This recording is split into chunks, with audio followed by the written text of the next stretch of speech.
Someone is sitting in the shade today because someone planted a tree a long time ago. Only when the tide goes out do you discover who's been swimming naked. It takes 20 years to build a reputation and 5 minutes to ruin it. If you think about that, you'll do things differently. Chains of habit are too light to be felt until they are too heavy to be broken. Risk comes from not knowing what you're doing. Price is what you pay. Value is what you get. It's far better to buy a wonderful company at a fair price than a fair company at a wonderful price. When a management with a reputation for brilliance tackles a business with a reputation for bad economics, it is the reputation of the business that remains intact. Rule number 1, never lose money. Rule number 2, never forget rule number 1. Predicting rain doesn't count. Building arcs does. Beware of geeks spearing formulas. Wall Street is the only place that people ride to in a Rolls-Royce to get advice from those who take the subway.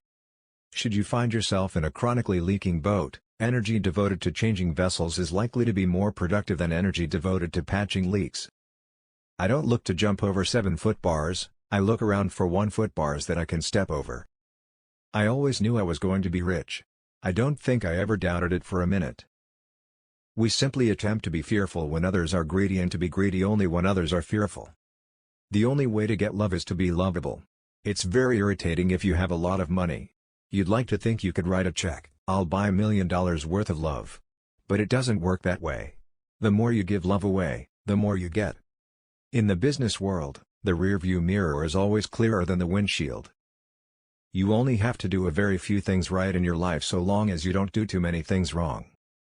I buy expensive suits. They just look cheap on me. It's better to hang out with people better than you. Pick out associates whose behavior is better than yours and you'll drift in that direction.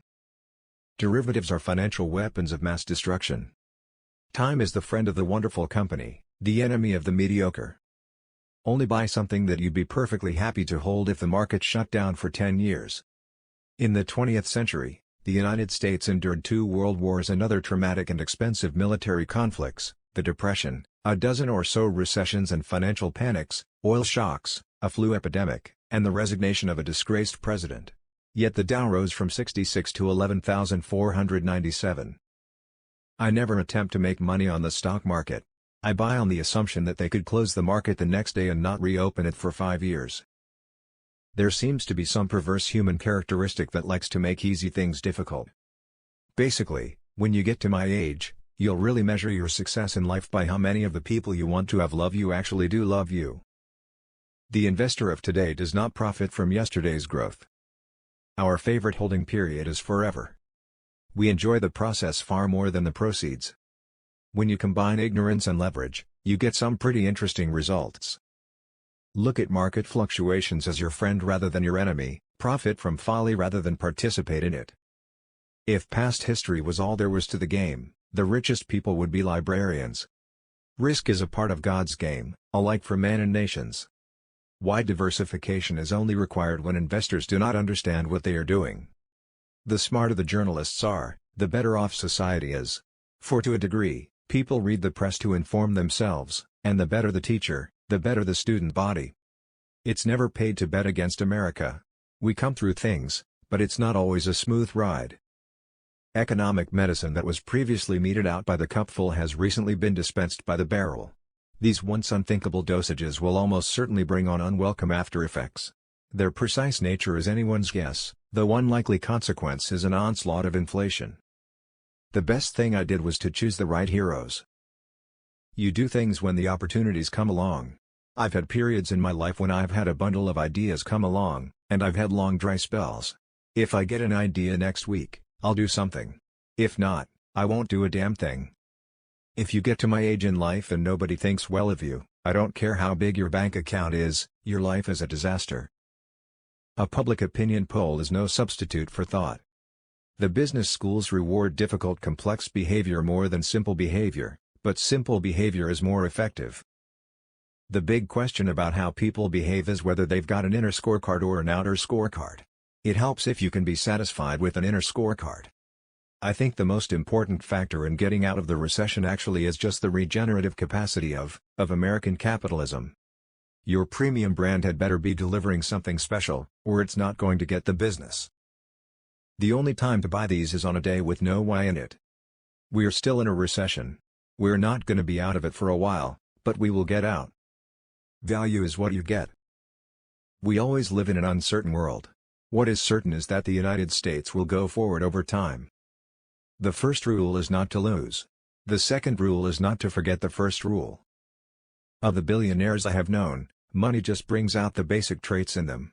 If they were jerks before they had money, they are simply jerks with $1 billion. I sent one email in my life. I sent it to Jeff Rakes at Microsoft, and it ended up in court in Minneapolis, so I am one for one. The rich are always going to say that, just give us more money and we'll go out and spend more and then it will all trickle down to the rest of you.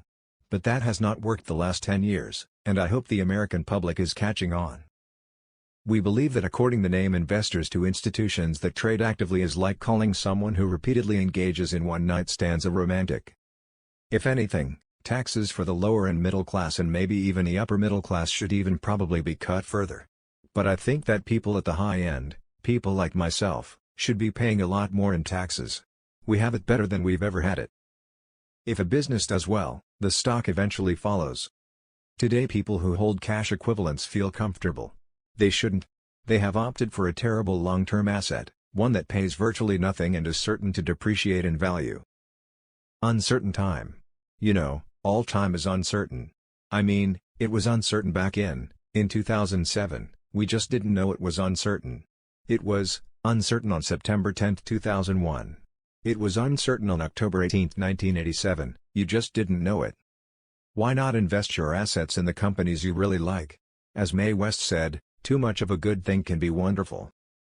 Americans are in a cycle of fear which leads to people not wanting to spend and not wanting to make investments, and that leads to more fear. We'll break out of it. It takes time. I am a huge bull on this country. We will not have a double-dip recession at all.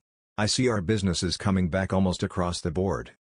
You have no ability, if you're a financial institution and you're threatened with criminal prosecution, you have no ability to negotiate.